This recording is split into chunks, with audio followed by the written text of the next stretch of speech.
Seguidamente lo vamos a invitar al señor presidente a subir al escenario.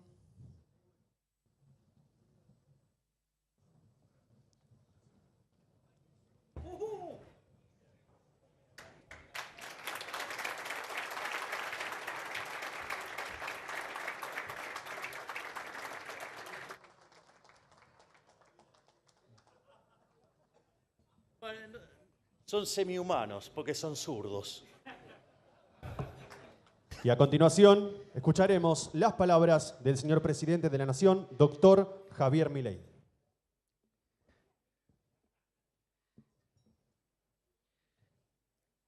Me imagino que acá no les va a molestar que salude con el ¡Hola a todos!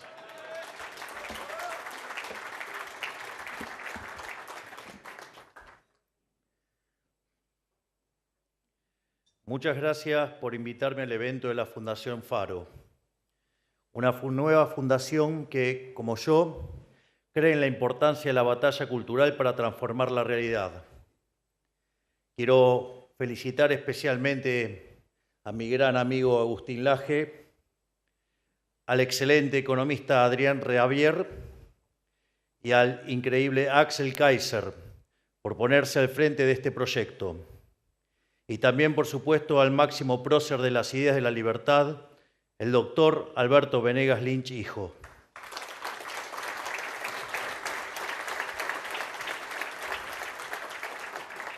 Quiero que sepan que desde mi lugar y desde donde pueden contar siempre conmigo y con todo mi apoyo. Hoy quiero tomarme unos minutos para hablar del poder de las ideas, ya que estamos aquí en la cena de lanzamiento de una fundación que va a dedicarse a dar la batalla cultural. Toda acción siempre es precedida por una idea, porque actuar sin pensar es como disparar sin apuntar.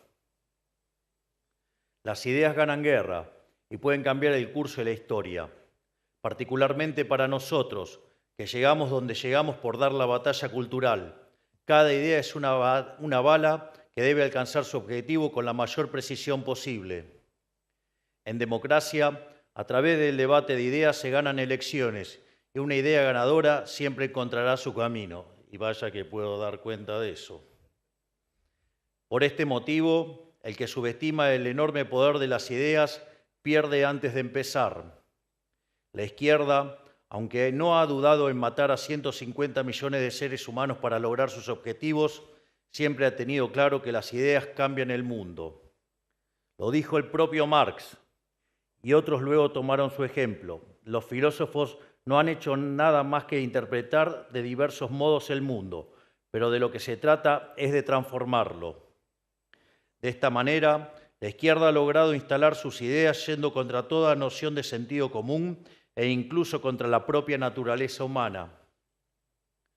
Le han hecho creer a buena parte de la sociedad que crear dinero a partir de la nada no tiene contraindicaciones, que quienes generan riqueza son villanos, que hay que cerrar centrales de energía nuclear para combatir el cambio climático, o que está bien utilizar fondos públicos para hacer política, tal cual hizo Cristina Fernández de Kirchner con el dinero de las AFJP, admitida por ella misma. Es decir, nos destrozó los ahorros a sabiendas, nos robaron con vudú y masa nuestros ahorros a sabiendas de que era para liquidarse los stocks para hacerse política, y después vienen a hablar que ellos piensan en los jubilados. Deben pensar en estafarlos, porque claramente, digamos, no en otra cosa. Pero bueno, hoy fue condenada por segunda vez.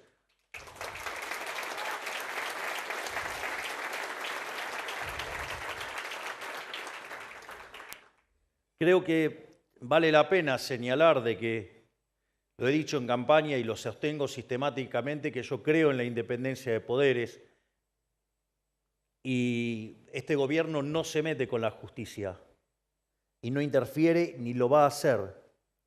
Y es interesante porque es durante este gobierno que se condenó a Irán por los atentados y es en este gobierno que se la condenó a Cristina Fernández de Kirchner. O sea que parece que darle independencia al Poder Judicial sirve. Pero ninguna de estas cosas son meros ejercicios intelectuales, sino han tenido consecuencias catastróficas donde se hayan implementado. Es decir, el socialismo en siempre y en todo lugar un fenómeno empobrecedor y asesino. O sea, es la característica de sus resultados. Y eso, digamos, todas estas cosas, ni más ni menos, siempre salieron de las ideas. Ahora bien, quienes defendemos las ideas de la libertad, muchas veces hemos confiado en que los propios resultados materiales de nuestras ideas iban a ser suficientes como para sostener nuestro modelo de país. Después de todo, ha sido el capitalismo de libre empresa el responsable de la mayor hazaña civilizatoria de la historia de la humanidad. Como todos saben, hasta el año 1800 el PBI per cápita del mundo prácticamente se mantuvo constante, pero a partir del siglo XIX y a raíz de la revolución industrial, el PBI per cápita no solo aumentó, sino que lo hizo de forma exponencial, multiplicándose por más de 20 veces y generando una explosión de riqueza que sacó de la pobreza al 90% de la población mundial, aun cuando se multiplicó la población por 8 veces. No hay datos más elocuentes que estos. Sin embargo, subestimar la batalla cultural ha sido un gran error, porque a pesar de los enormes éxitos del capitalismo, la izquierda ha logrado capturar las instituciones más prestigiosas a nivel nacional e internacional y las ha utilizado para pavimentar un verdadero camino de servidumbre. No podía dejar de citar a Hayek si me imaginaba, ¿no? O sea, si no, digamos, no era yo. No, claro, porque seguro que va a aparecer como el plagio de Milei en el discurso. Dijo camino de servidumbre.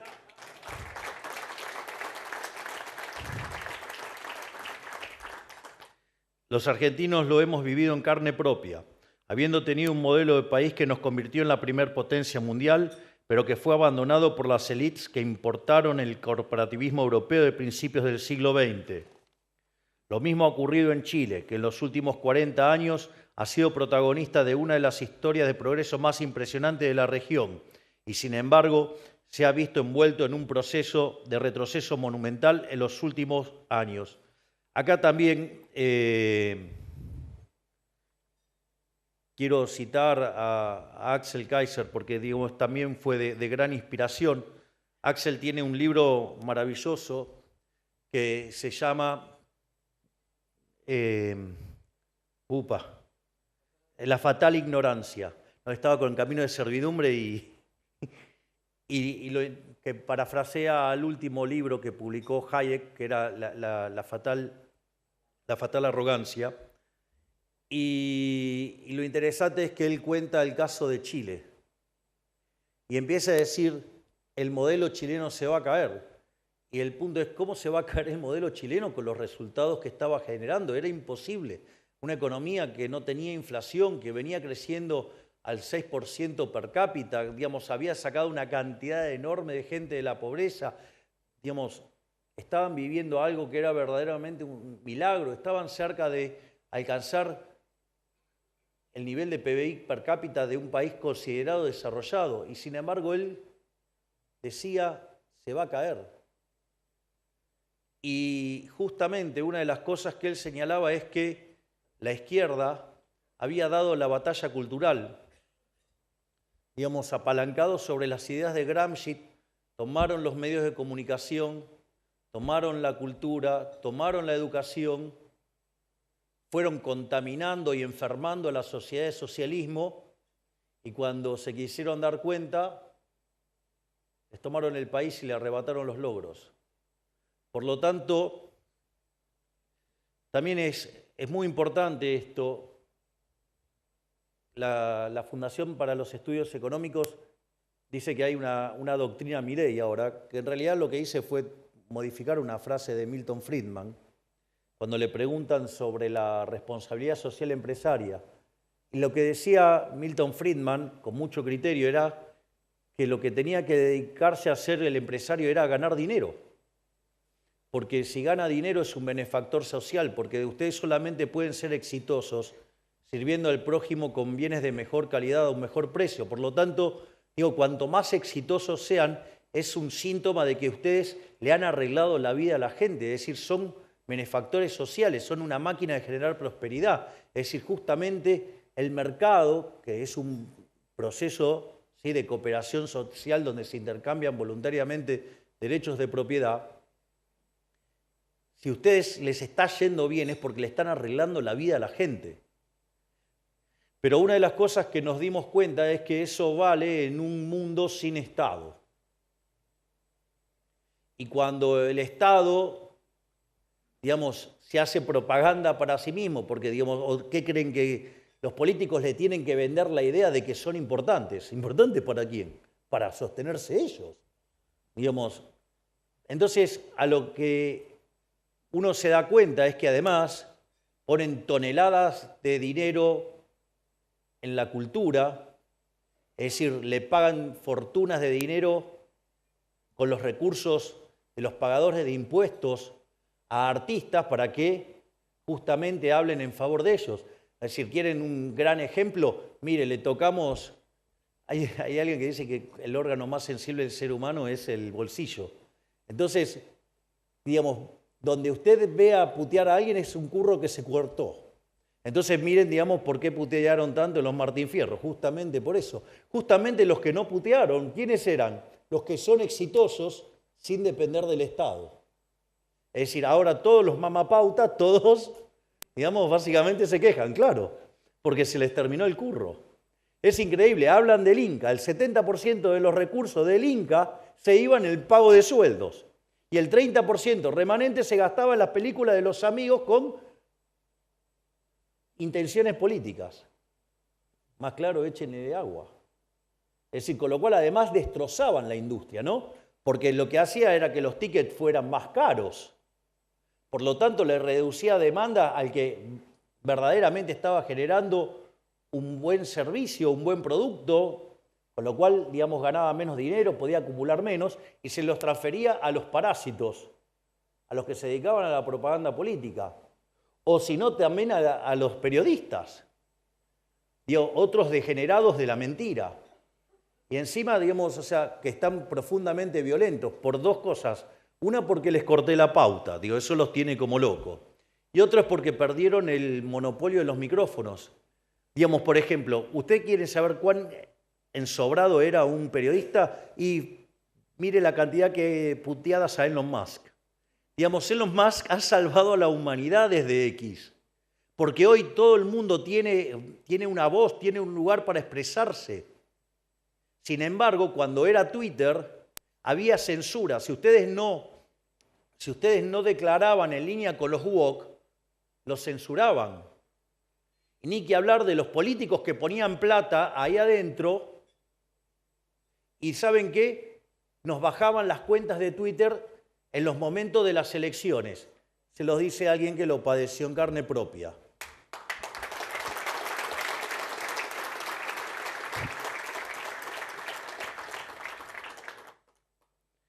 Y todas estas aberraciones nos han pasado porque no hemos dado la batalla.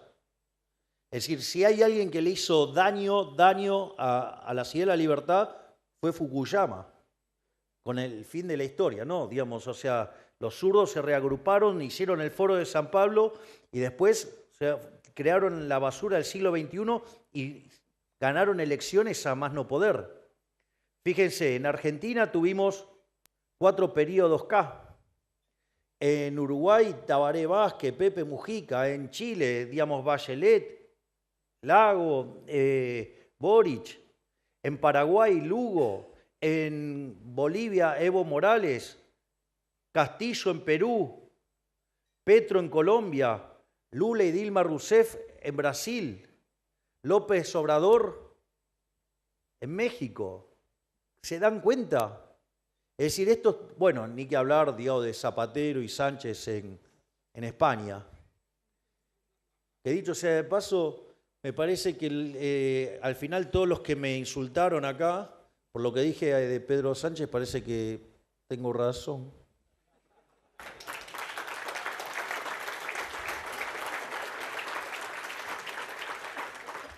Así, bajo el manto del sentimentalismo y buenas intenciones, los colectivistas lograron convertir en verdad indiscutible la mal llamada justicia social, que además se basa sobre una aberración que dice que donde hay una necesidad nace un derecho.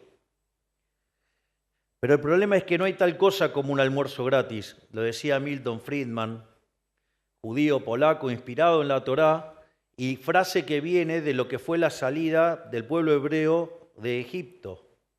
Es decir, no hay tal cosa como un almuerzo gratis. El pescado gratis era la esclavitud en Egipto. Y quiero también hacer una reflexión que para mí también es importante, para que tengan idea de lo difícil que es dar la lucha por las ideas de la libertad. Porque uno cree que cuando el pueblo hebreo salió de Egipto, uno tiene la sensación de que salieron todos. Y la verdad es que no salieron todos. Después de ver todas las cosas que padecieron los egipcios, y cuando, Ramsés permite que el pueblo hebreo salga, después de lo que fue la plaga de los primogénitos, uno cree que salieron todos. Error, salieron 1 de cada 5. Es decir, quiere decir que el 80%, a pesar de estar sufriendo la esclavitud y las aberraciones de vivir sin libertad, el 80% prefirió el pescado gratis. Por eso no hay tal cosa como un almuerzo gratis. El pescado gratis era la esclavitud en Egipto. Es más, yo recuerdo cuando fui a Alcatraz y una de las cosas más tremendas era que cuando terminaba el tour, miren, si hará años que fui, que en ese momento uno lo hacía con un Walkman, o sea, iba buscando la pista que le marcaban en el piso, y entonces el recorrido terminaba donde estaba el patio, donde jugaban al básquet, hacían deportes y todas esas cosas. Entonces, donde justamente estaban para recrearse, parecía que era como el mejor lugar dentro de lo que era esa cárcel, y en realidad era el peor lugar de todos, porque justamente esa parte daba a la bahía de San Francisco, y dicen que era tremendo porque ellos estaban encerrados y veían cómo enfrente progresaba la ciudad de San Francisco, es decir, para tener en claro el valor de la libertad. Y aún así, solo 1 de cada 5 salieron. Retornando a la salida de Egipto. Además, el otro problema con esa frase es que, las necesidades son infinitas mientras que los recursos son finitos.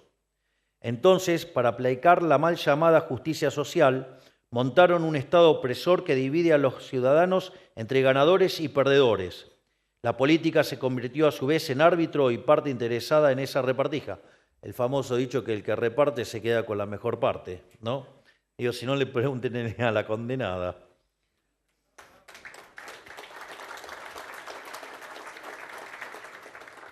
Los ganadores de este modelo, en su conjunto, constituyen lo que nosotros hemos denominado la casta, o un concepto todavía mucho mejor que ha profundizado y generado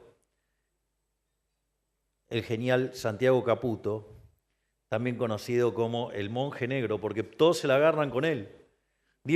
La pregunta es, ¿no puedo tener un asesor? ¿Qué les molesta? ¿Que sea brillante? ¿Que sea una inteligencia superlativa? Sí, es un genio, ¿y que por eso los van a maltratar?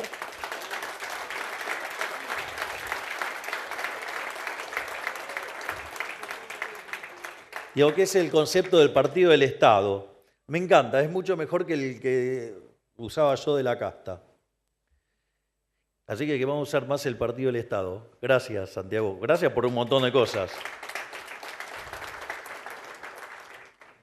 Este partido del Estado no es otra cosa que una megaestructura política que abarca a todos los sellos partidarios y que tiene como característica principal expropiar riqueza a quienes trabajan, producen y comercian, para repartirla entre ellos, los sindicatos, las organizaciones sociales, los actores, el periodismo ensobrado, los empresarios prebendarios y los diversos colectivos supuestamente oprimidos, entre otros, para que sus jerarcas vivan como reyes a costa del esfuerzo de los argentinos de bien. Ellos rechazan el modelo de la libertad, porque su subsistencia material depende de sostener un Estado omnipresente y omnipotente, que ellos llaman Estado presente, para lavarle la cara. No por nada todos los ganadores de este modelo abogan continuamente por la expansión ilimitada del gasto público. Vieron que hay uno que dice que sí, que quiere un Estado grande. Lo decía, digo, bueno, ahora está medio corrido, después de que intentaron hacer fraude en la provincia de Buenos Aires cuando perdieron la interna. Pero él quería un Estado grande, pero un Estado eficiente, un oxímoron. O sea, hay en el libro Libre para elegir de Milton Friedman y Anna Rose Director, o Rose Friedman, habla Friedman de las 4 formas de gastar. Ustedes pueden gastar su dinero en ustedes o en otros, o, digamos, pueden gastar el dinero de otros, en ustedes y en otros. O sea, ¿cuál es la mejor forma de gastar? Y gastar el dinero propio en uno mismo, porque uno sabe lo que le costó y sabe lo que quiere. Ahora, por ejemplo, ustedes pueden gastar el dinero suyo en otros. ¿Qué es lo que hacen? Minimizan el costo. ¿Sí? Digamos, no sé, cuando quieren hacer un regalo. Tratan de quedar bien con lo menos posible. La otra es gastar el dinero de otros en uno mismo. Digo, ahí despilfarran. ¿Por qué? Y porque total la cuenta la paga otro. Entonces, en esa combinación, ¿cuál es la peor forma de gastar? Gastar el dinero de otros en otros, que es justamente lo que hace el Estado. Por lo tanto, nunca va a funcionar bien. ¿Cuántos años hace que escuchan hablar? No, vamos a hacer eficiente Aerolíneas Argentinas. Pierde 700 palos verdes por año. Llevamos acumulados 8.000 palos de pérdida. Es decir, es interesante porque, digamos, esto lo hacen tipos que se llaman progresistas. O sea, digamos, zurditos. Va. Ahora,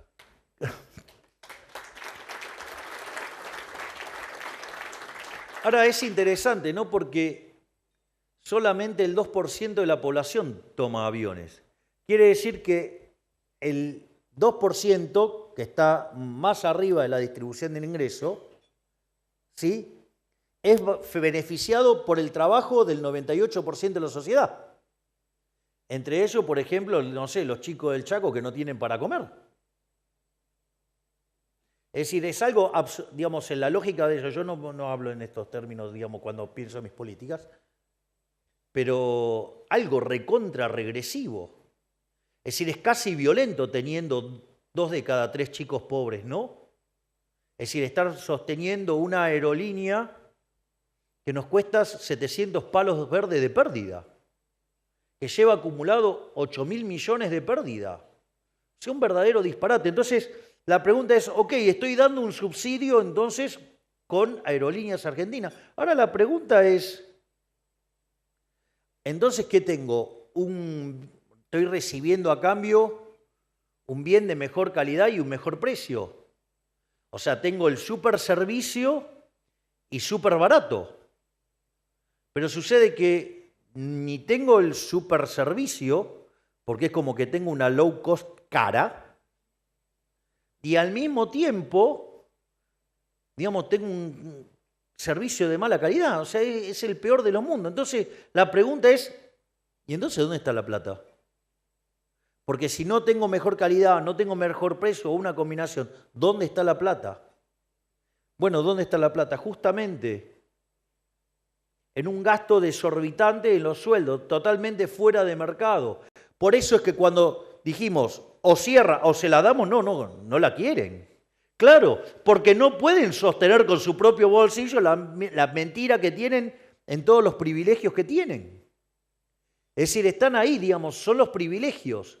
Y les digo más, tampoco es cierto que alcanza, porque ahí, digamos, está lleno de imbéciles diciendo cualquier cosa, no alcanza con que el resultado neto del ejercicio sea 0. Tiene que ser 0 en términos de flujo de fondos, en el mejor de los casos, si quisieran hacer un argumento así. Porque les aviso que hay que también pagar las inversiones. Es decir, todo lo que tienen acá empresas saben, digamos, lo que es un flujo de fondos, y si ustedes no reponen el capital, eso también es un problema. Entonces no es solamente el resultado. Y si quieren sostener esta mentira, que digan a quién quieren que expropiemos. ¿Cómo terminó el ejercicio de las universidades?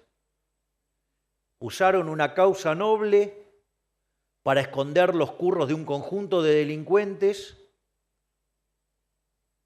y básicamente no era que nadie estaba pensando en privatizar la universidad, nadie estaba pensando en arancelarla. Lo único que queríamos hacer que era auditarla. Y basta que la quisimos auditar y ahí saltó el problema.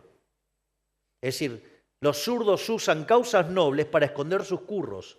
Entonces, cuando ustedes quieren ir por el curro, dicen, usted está atacando la causa noble. No, no estoy atacando la causa noble. Nosotros vinimos a terminar con los curros. Ese es el problema que tienen con nosotros. Por eso están tan enojados. Por eso, digamos, quieren cambiar las reglas de juego en el medio de un partido. Ustedes se imaginan un partido de fútbol que cambia las reglas de juego en el medio del partido. Y son para un lado de una manera y para otro de otra manera. Llámese el DNU, ¿no? Lo que quisieron hacer con los DNU. Es decir, no se bancan que está saliendo bien, porque saben que esto sale bien y se les terminó la mentira y no vuelven más.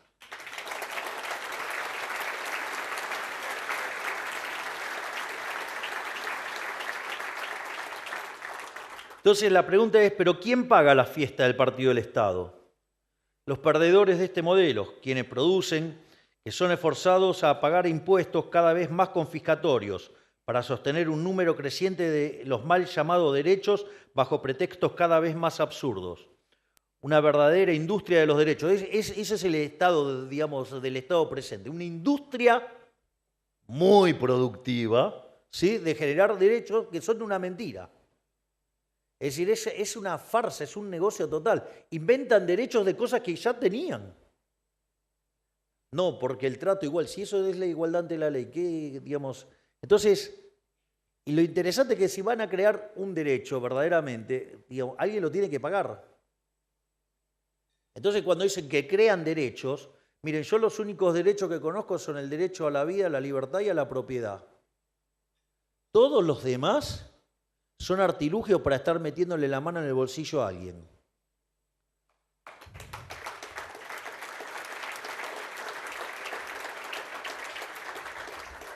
En el fondo, este modelo siniestro, en pocas palabras, reemplazó el libre intercambio de bienes y servicios por la distribución arbitraria de la riqueza a punta de pistola. Reemplazó las comunidades libres por la colectivización forzada. Reemplazó el caos creativo del mercado por el orden estéril y esclerótico del socialismo. Y nada de esto ha sido gratuito.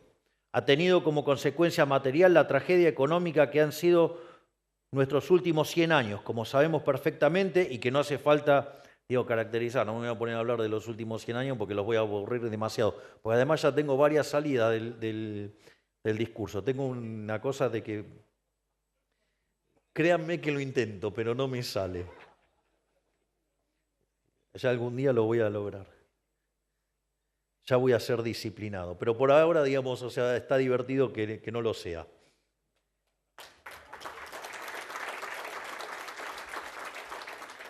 Y como si eso fuera poco, también ha causado estragos en el espíritu humano. Valores esenciales como el mérito, la ambición, la innovación y el optimismo le han cedido lugar a la envidia, el resentimiento, el nihilismo y la indolencia. Y de todo esto le han cargado la culpa a los empresarios, el chivo expiatorio de este modelo. Han convertido en villanos y hasta parias a quienes realmente son los verdaderos benefactores sociales. En Argentina llegamos al último círculo del infierno con este modelo esclavizante, pero al final del camino se cayó a pedazos por su propio peso. Si no, ¿cómo se explica que tengamos hoy un presidente liberal libertario? El primer presidente liberal libertario, no solo de la Argentina, sino del mundo. Es decir, esto en condiciones normales de presión y temperatura no hubiera ocurrido.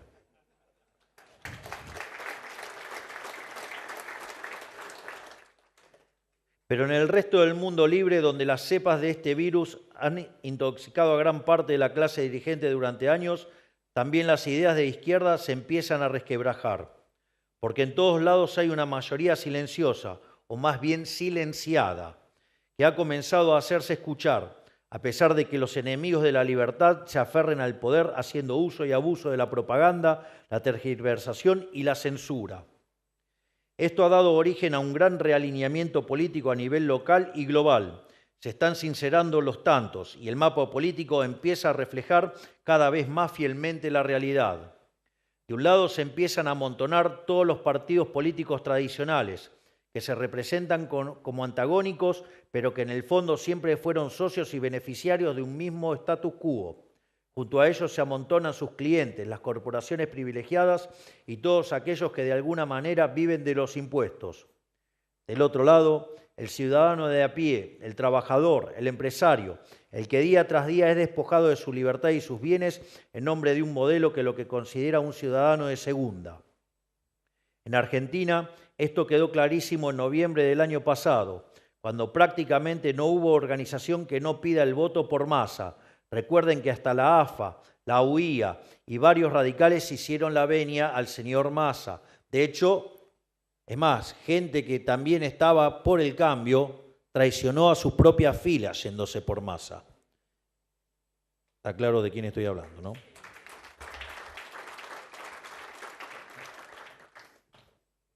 Y ahora, gobernando, todos los actores políticos de ideología aparentemente antagónicas han formado un gran frente estatista para intentar frenar el inevitable avance de la motosierra, que es lo que la mayoría del pueblo ha votado. Van directamente contra la voluntad popular y tienen la osadía de decir que lo hacen en nombre de la democracia. Más orwelliano imposible. En el mismo sentido, toda la casta global lloró la humillante derrota de la comunista Kamala Harris. Sí, comunista Kamala Harris.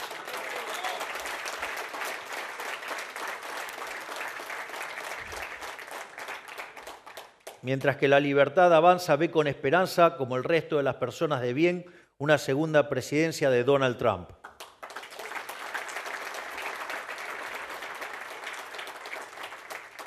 Este realineamiento del que les hablo aclara los tantos en lo ideológico, y ahí creo que reside una novedad de la libertad avanza. No van a encontrar aquí, como en otros partidos, a dirigentes que dicen una cosa sentados al lado de dirigentes que dicen lo contrario, o que borran con el codo lo que escriben con la mano. Nosotros no somos un partido cachol, como dicen los americanos, porque el todo a veces termina siendo menos que la suma de las partes, sobre todo cuando se trata de políticos castosos. La ancha avenida del medio se termina convirtiendo en una rotonda sin destino. Si no, pregúntenle al Siniestro, que convocó dirigentes de todos colores y gustos y así le fue. Hizo una de las campañas más ineficientes y costosas de la historia. Se gastó 150 palos para sacar solamente 11% de los votos. No veo que se ría mucho de las desgracias del Siniestro. Bueno, para nosotros la flexibilidad y el claroscuro no son valores. Defendemos de forma cerrada un conjunto innegociable de principios. Que el libre mercado produce prosperidad para todos, que el gobierno tiene que ser limitado, que los argentinos saben mejor que un burócrata cómo producir, a quién emplear y con quién comerciar, y que el que las hace las paga. Y hoy se notó.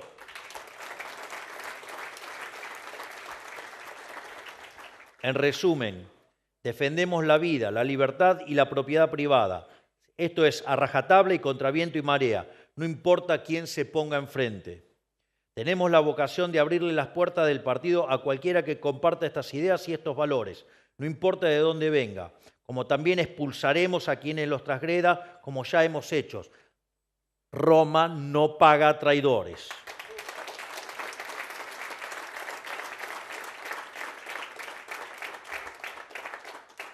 Lo curioso es que se trata de principios que son de sentido común, que el argentino de a pie íntimamente comparte, porque son verdades naturales, inherentes al ser humano, pero que el establishment político durante años expulsó del debate público y las tildó de ideas radicalizadas.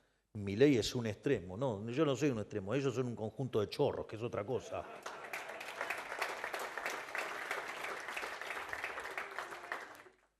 Peor aún, ellos se esconden detrás de las formas. Dijeron, ellos son malos, son fascistas, mires cómo gritan, mientras hacían las peores atrocidades disfrazadas de buenos modales.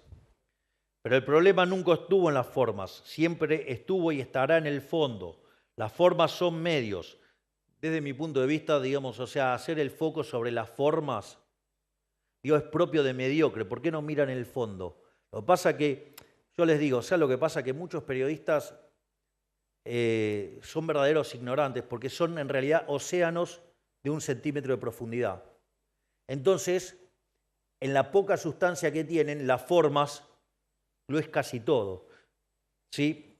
Yo recuerdo, digamos, un imbécil operador, digamos, estos de los abanderados de la forma, que decía, no, pero el problema es, Milei habla de manera directa con la gente. En realidad tiene que hablar con los periodistas y los periodistas con la gente. No, lo bueno del cambio que trajeron las redes sociales es que puede interactuar de manera directa con la gente. Digamos, ¿por qué voy a poner un intermediario? Digamos, se llama costo de transacción. Los economistas odiamos ese tipo de cosas. Y afortunadamente tenemos X y podemos expresarnos libremente.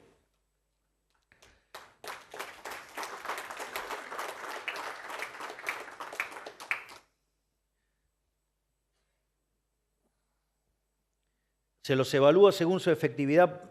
A ver, las formas en el fondo no son más que medios, ¿no? Se las evalúa según su efectividad para alcanzar determinados fines. Que dicho sea de paso, los que vivieron cuestionándome por las formas, ¿qué ganaron? No ganaron nada, ¿no?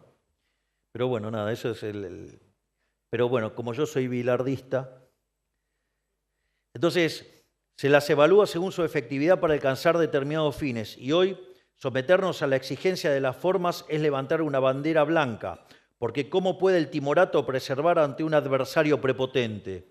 O sea, cuando el adversario es fuerte, y vaya que es fuerte, es preciso arremeter con más fuerza que ellos. Es decir, uno no debe ceder al mal. Esto, digamos, esta frase Mises la usaba recurrentemente. No hay que ceder al mal, hay que combatirlo con muchísima más fuerza. ¿Y ustedes qué creen? Que, digamos, o sea, ustedes van a enfrentar a los cucas con buenos modales, se lo van a llevar puesto. Es decir, solamente un imbécil puede creer algo así. Es decir, si alguien viene y les pone una pistola en la cabeza, que van a decir, no, bueno, mire, eso está mal, no lo haga. Van a terminar con la cabeza agujereada, muchachos, o sea, porque, digamos, esto es así de salvaje. Entonces, querer llevar determinadas cosas, ustedes no pueden tratar de la misma manera con todo el mundo, porque hay algunas bestias que se lo van a llevar puesto. El verdadero valor moral está en el fondo, en luchar por una causa justa. ¿Y saben qué es una causa justa? Sí, al menos desde mi punto de vista. La línea histórica de Occidente. La causa de los filósofos atenienses, que con Alejandro Magno cabalgó a Egipto y a Asia, que los romanos consolidaron en el primer imperio multicontinental, que renació de las invasiones bárbaras en las abadías y las cortes de Carlomagno, que resistió a los árabes y reconquistó España, que cruzó el océano y colonizó América. La misma causa que nos convirtió en ciudadanos y nos liberó del yugo del tirano. La causa que descubrió el método científico, que industrializó el planeta Tierra y que con el capitalismo de libre empresa sacó de la miseria a miles de millones. La misma causa que nos llevó al espacio exterior, a la Luna, y hará de la especie humana una civilización interplanetaria. No tengan dudas que Elon Musk lo va a lograr.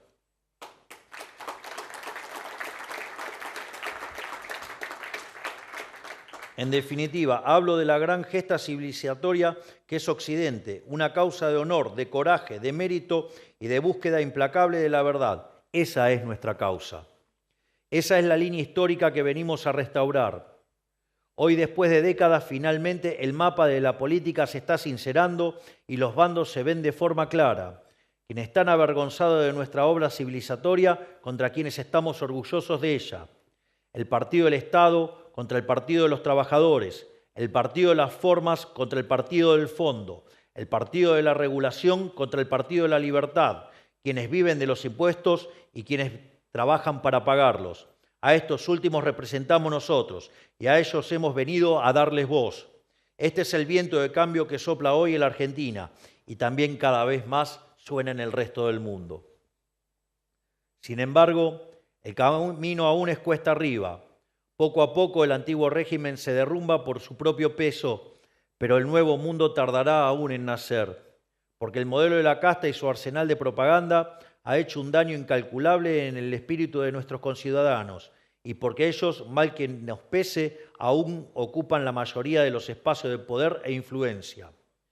aquí en Argentina y afuera, controlan la mayoría de los medios, las cátedras universitarias, la burocracia estatal, los sindicatos, las organizaciones sociales, las organizaciones supranacionales y también muchísimas fundaciones. Hablamos de una superestructura, una catedral del déficit fiscal. O sea, ellos se tomaron tan en serio la batalla cultural que colonizaron todas las instituciones en función de construir lo que Gramsci llamaba hegemonía. Y vaya que lo lograron. En el camino, nosotros también hemos aprendido algo de Gramsci. Estamos dispuestos a usar las armas del enemigo. Tenemos en claro que no hay progreso material sin batalla cultural. Eso está muy bien explicado de manera excelente por el queridísimo Agustín Laje en su libro La batalla cultural. Sí, vamos a hacer Gramsci de derecha, no tengan duda, porque hay que ganarles.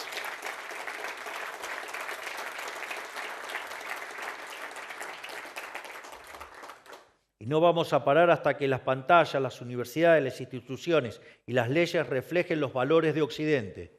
Por eso es tan importante que estemos hoy aquí teniendo esta conversación. Instituciones como la Fundación Faro cumplen y deben cumplir un rol central en la construcción del nuevo mundo, porque tienen el desafío enorme de restituir el sentido común en la cultura occidental. Ni más ni menos que eso. Vaya tarea que tienen, queridos amigos. Y para eso necesitamos formar líderes y evangelizarlos que lleven las ideas de la libertad a cada rincón del país y disputarle el campo de las ideas a la izquierda. Ellos vienen educando a la sociedad desde hace 80 años, así que estamos 80 años atrasados. Por eso los empresarios no pueden ser indiferentes en esta disputa. Tienen que tomar partido de forma activa. Ya hemos aprendido que el costo de no involucrarse es demasiado alto. Así que comenzamos a trabajar, porque ellos no van a hacer la valija e irse a su casa. Se van a aferrar con uñas y dientes a este orden esclerótico que queremos derribar. Y porque además hoy tenemos una oportunidad histórica, que es que la Argentina se va para arriba y después de 12 años de recesión se va para arriba en serio.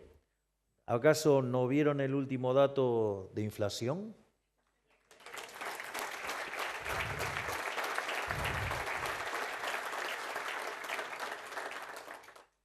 En este sentido, en primer lugar, quiero agradecer profundamente a Luis Toto Caputo,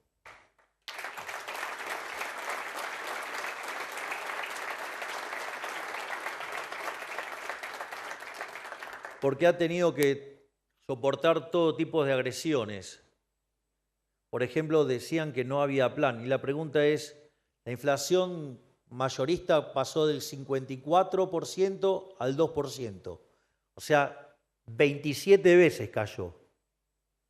Si toman la inflación del consumidor del 25,5 al 2,7, casi 10 veces. Digo, ¿qué creen? ¿Que eso se da por arte de magia? No, ese es el trabajo de un tipo que labura en serio y que justamente ha sido premiado como el mejor ministro de Economía del mundo. Es decir, y además, les cuento algo, es el mejor ministro de Economía de la historia y lo voy a explicar ahora.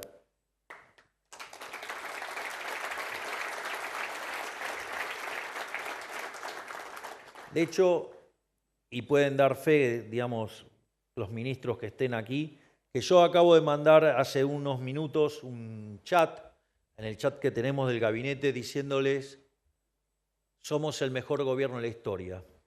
Y voy a explicar por qué. El dato de 2,7% de inflación al consumidor, ustedes lo tienen que descomponer en dos partes.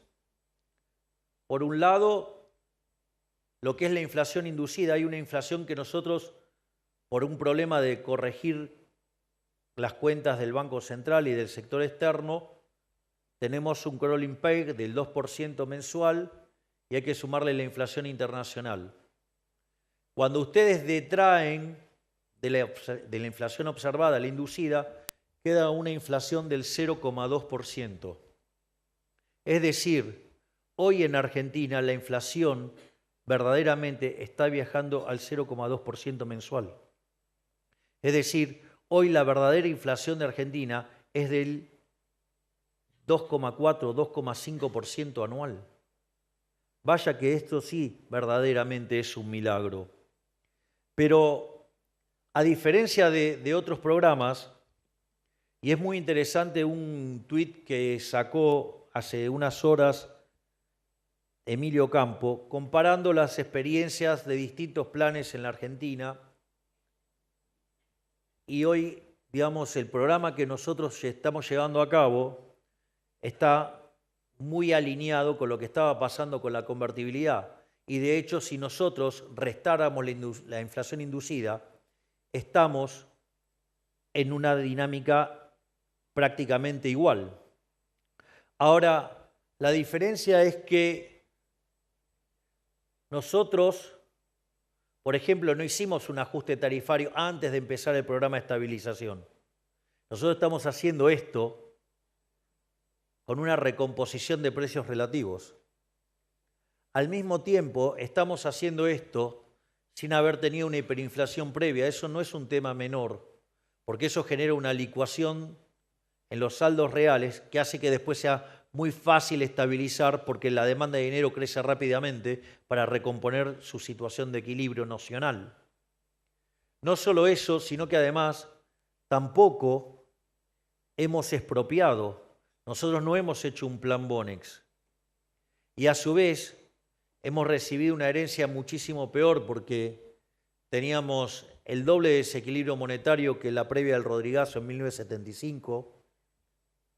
No solo eso, sino que además teníamos 4 bases monetarias venciendo a un día, por lo tanto se podría haber quintuplicado la cantidad de dinero en un día. Teníamos vencimiento de deudas en pesos por el equivalente a 90.000 millones de dólares. Teníamos un banco central quebrado que hubo que hacer un write-off por el equivalente a 45.000 millones de dólares. Teníamos la deuda de la CIRA y los dividendos por cerca de 60.000 millones de dólares. Y a pesar de todo eso, hemos evitado la hiperinflación. Por lo tanto, ya, digamos, esta gesta iguala a la de la convertibilidad y mucho más, porque no ha utilizado todo este tipo de cosas. No hemos controlado precios. Y no solo eso, sino que además uno podría describir digamos, lo que fue. De hecho, hay un trabajo de Gerardo La Paulera, Bozzoli y Irigón que se llama Passing the Buck, que ranquea todos los gobiernos de la historia argentina y determina que el primer gobierno de Menem fue el mejor gobierno de la historia argentina. Por lo tanto, digamos, uno podría pensar el gobierno de Menem como la convertibilidad más las reformas estructurales. La convertibilidad, digamos, para bajar la inflación y evidentemente nosotros hemos tenido un logro similar, pero sin haber recurrido a un montón de atajos que mencioné antes. Por lo tanto, el logro es mucho más robusto. Pero si como todo eso fuera poco, hicimos una reforma estructural 8 veces más grande que la de Menem, siendo que la de Menem había sido la más grande de la historia argentina, con lo cual hicimos la reforma estructural más grande de la historia argentina, pero con solamente el 15% de los diputados y el 10% de los senadores. Vaya que no hay forma de discutirme que somos el mejor gobierno de la historia, porque somos el mejor gobierno de la historia.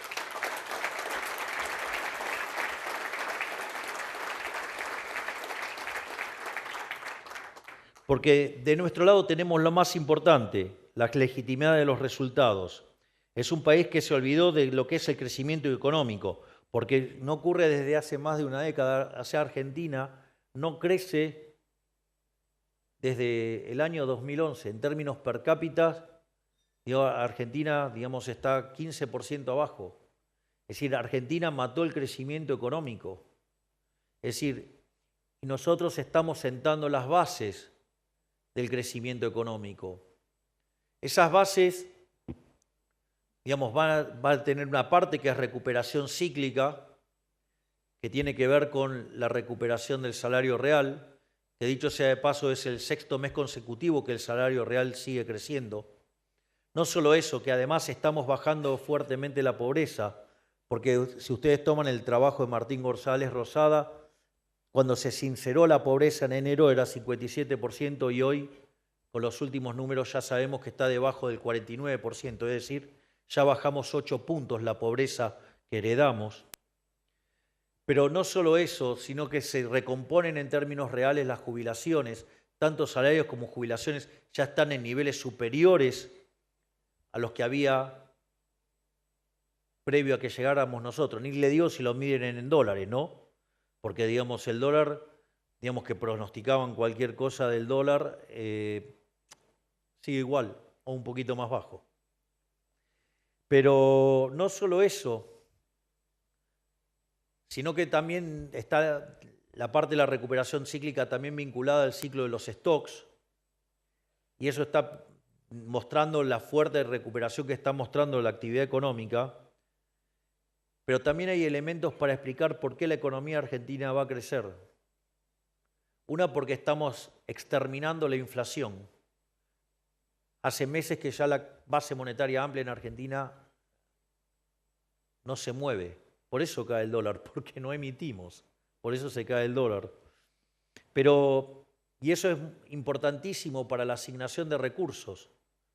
Digamos, la inflación es al nivel de precios y a la asignación de recursos lo que el ruido a la comunicación.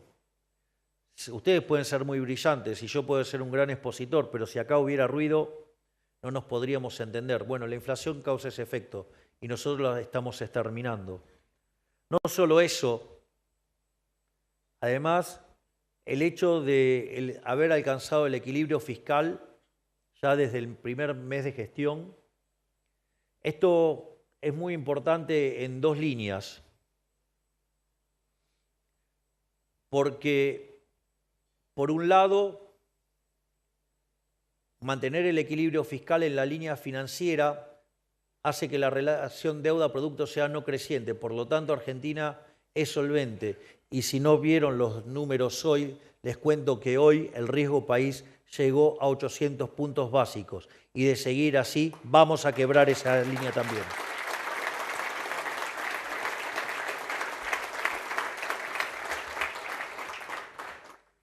Y por otra parte, hacer el ajuste más grande de la historia de la humanidad, 5 puntos en el Tesoro y 10 puntos, todo en términos de PBI, en el Banco Central, eso implica un aumento de ahorro fenomenal.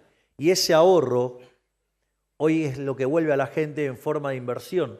Yo recuerdo que cuando asumimos se discutía la hiperinflación. Hoy discutimos créditos hipotecarios a 30 años. Vaya que ha habido un cambio en 11 meses, ¿no?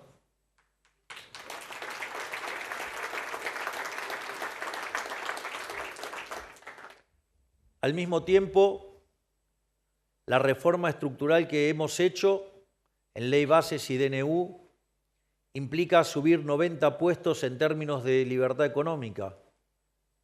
Claro, si yo lo planteo así parece una cosa muy abstracta. Yo les podría decir, miren, pero a mayor libertad económica, mayor PBI per cápita, les seguiría pareciendo abstracta. Les podría decir que Irlanda hace 40 años era el país más miserable de Europa y haberse convertido en el país más libre del mundo hace que tenga un PBI per cápita 50% mayor que el de Estados Unidos. Eso empieza a tener otra música. Bueno, con las reformas estructurales que hicimos, hoy tenemos instituciones alineadas con países como Alemania, Francia, Italia. Pero además, yo estoy orgulloso de todos mis ministros, pero hay algunos que hacen más ruido que otros. Tengo uno que hace ruido todos los días y que me llena de alegría, que es el coloso Federico Sturzenegger, que todos los días desregula algo nuevo. Es más, tiene un contador de tiempo, mientras que tenemos facultades delegadas, para apurarse a seguir metiendo reformas estructurales que no frenen la casta. Pero le cuento algo más. Lo que logramos a mí todavía me parece poco, porque yo no voy a parar hasta que seamos el país más libre del mundo, con lo cual todavía tenemos pendiente 3.200 reformas estructurales. Y no tengan ninguna duda que si los argentinos nos siguen acompañando, voy a hacer de Argentina el país más libre del mundo.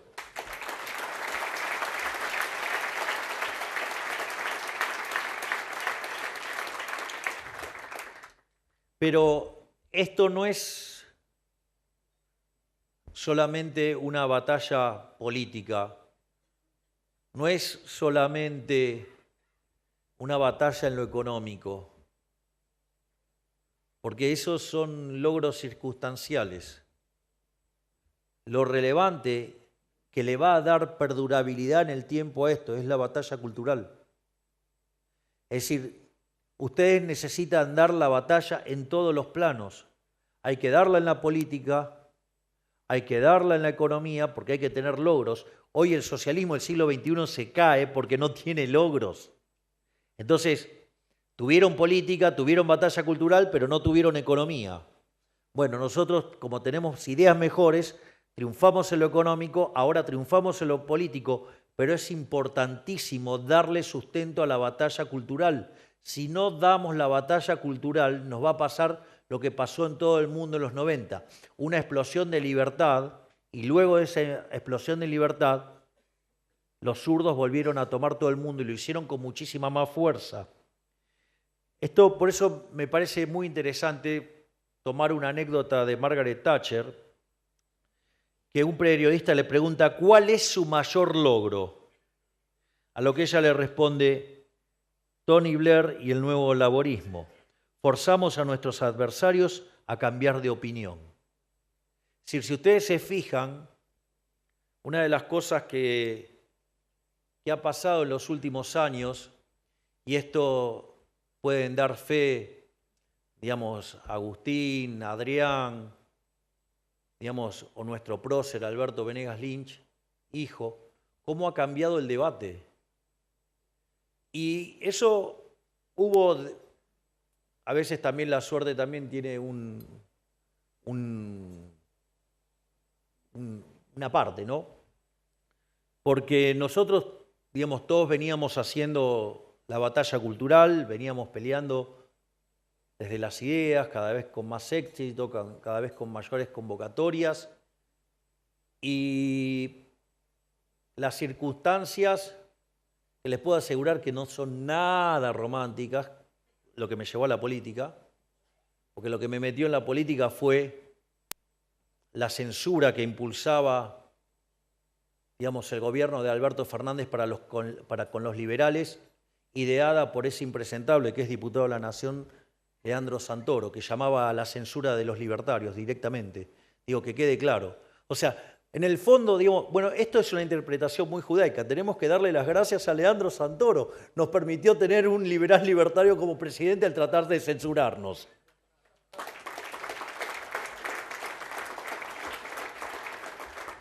Y como parte de ese proceso de censura, yo recuerdo cuando íbamos a hacer el acto de lanzamiento en Plaza Holanda, justo a un día del aniversario de que asumiera Carlos Pellegrini, que siempre lo he señalado como un referente y espero poder hacer justicia, digamos, y honrar ese postulado, tomando siempre la decisión correcta independientemente de lo que pase o no con mi popularidad, que creo que por ahora vengo cumpliendo.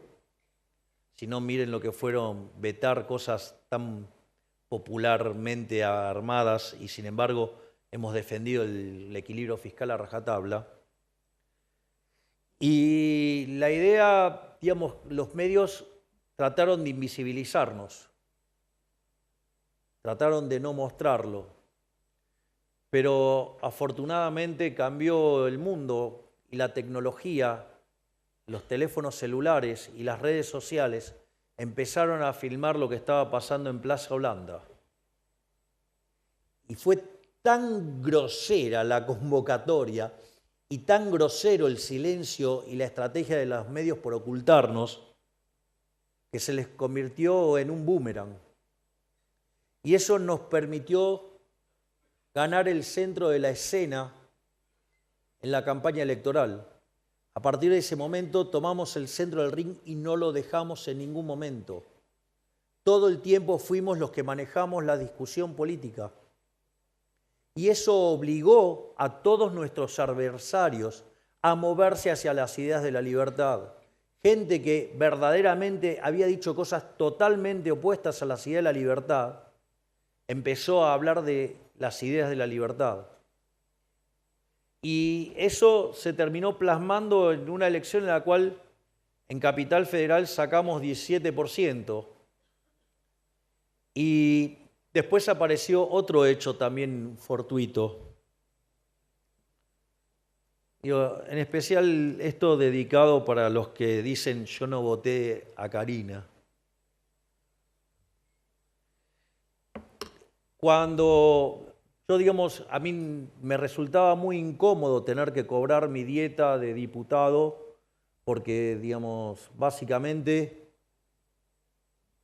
se paga con impuestos y los impuestos se los sacan por la fuerza a la gente. Por lo tanto, como liberal libertario me sentía muy incómodo y prefería seguir viviendo de hacer otras cosas, como dar conferencias y cosas por el estilo, pero me sentía muy incómodo con el tema de cobrar como diputado.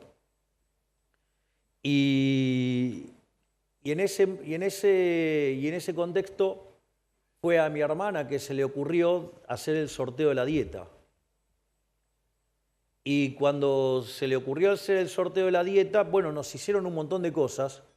Empezaron a decir, lo más interesante fue que muy rápidamente llegamos a 1 millón de inscriptos. Entonces decían que queríamos robarle los datos a la gente, cosas verdaderamente aberrantes. Pero claro, porque el ladrón cree a todos de su misma condición.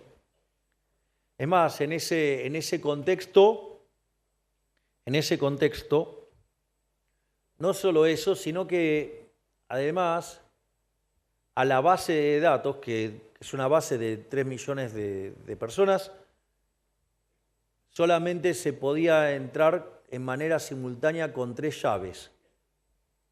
Y con mi hermana decidimos romper mi llave, con lo cual, digamos, es una base que hoy costaría 3 palos verdes, pero decidimos romper la llave. Así es que, digamos, esa llave cuando terminaron los sorteos desapareció la base, todo.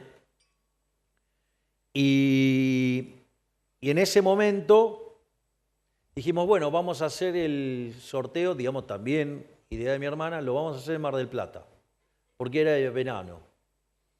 Lo hicimos en la escalinata que da el Costa Galana y nos encontramos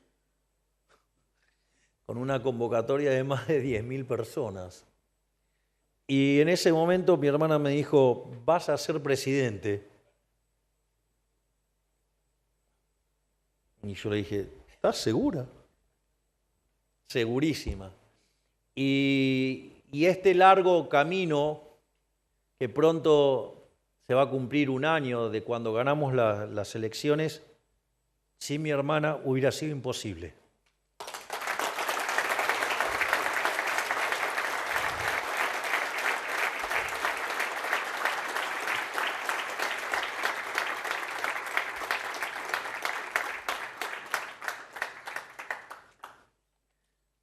Y la verdad es que vaya que es una pieza fundamental, porque si hay algo que es difícil en Argentina es armar un partido político, porque están toda la máquina de impedir para que no pueda haber competencia. Y en menos de 11 meses armó un partido político y para el año que viene, La Libertad Avanza, tenemos nuestro propio instrumento, por lo tanto no vamos a ser víctimas de extorsiones y vamos a poder manejar la herramienta como nosotros deseamos. Así es que La Libertad avanza y lo hace a paso redoblado gracias a la acción de Cari.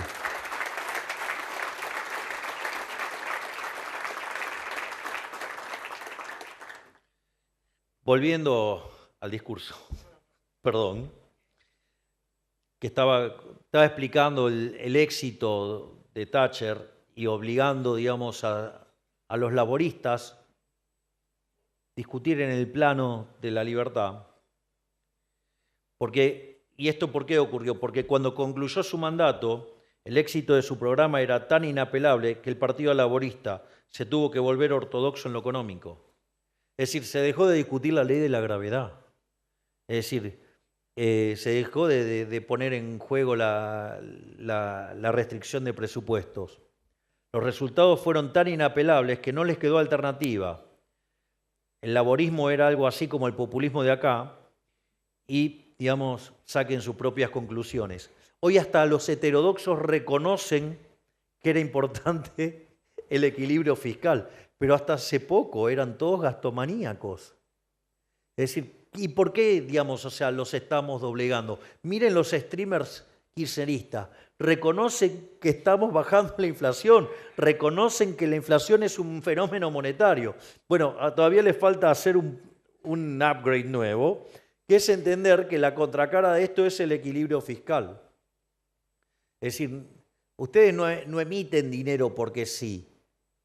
Emiten porque cuando hay déficit fiscal y no lo pueden financiar con endeudamiento, se endeudan contra el Banco Central, o sea, emiten dinero y eso genera inflación. Pero ya en algún momento, digamos, van a hacer el catch-up. Digamos, todavía no conectan el déficit con la deuda, pero ya lo van a hacer, porque la verdad que el logro también es inapelable. Porque piensen que en Argentina, de los últimos 123 años, 113 hubo déficit. Y los 10 años que no hubo déficit fue porque estábamos en default, porque no pagábamos los intereses. Es más, yo recuerdo que cuando nosotros dijimos que íbamos a ir a de déficit cero, me dijeron que estaba loco. Digo, estoy bastante acostumbrado, me dicen loco desde chiquito, así que digamos, con lo cual digamos, mucho no me iba a afectar. Y recuerdo que en una nota Esteban Trebuch me pregunta, ¿vos estás loco? Y yo le dije, ¿sabés cuál es la diferencia entre un genio y un loco? El éxito. Bueno, decían que era imposible, nosotros lo logramos en un mes. Vaya que parece que van a tener que cambiarme el apodo. Pero bueno, para ir cerrando, quiero dejarles la siguiente reflexión. Hoy el mundo está en un cambio de época. Creo que a esta altura hay pocos que lo nieguen. Quizás hace algunos años no lo habíamos imaginado, pero nosotros los argentinos jugamos un papel importante en ese cambio. Porque somos vanguardia en materia política global, estamos a la vanguardia del giro al sentido común, estamos a la vanguardia del giro a la verdad. Somos vanguardia en reencontrarnos con las verdades de nuestro pasado para poder liderar hacia el futuro. Y somos vanguardia también en materia de gobierno. ¿O acaso no estamos demostrando que tantos supuestos imposibles y límites que el Círculo Rojo y el periodismo imponían como verdad absoluta, al final eran relativos? Decían que no pasábamos las PASO, decían que no teníamos estructura, decían que no íbamos a poder competir, decíamos que quedábamos terceros, decían que habíamos perdido el debate, decían que no íbamos a poder gobernar, decían que ajustar más de un punto del PBI era imposible, que el equilibrio fiscal era imposible, que terminar con los piquetes era imposible, que sacarle infinidad de privilegios a la casta política era imposible. Bueno, señores, acá estamos, nosotros lo hicimos.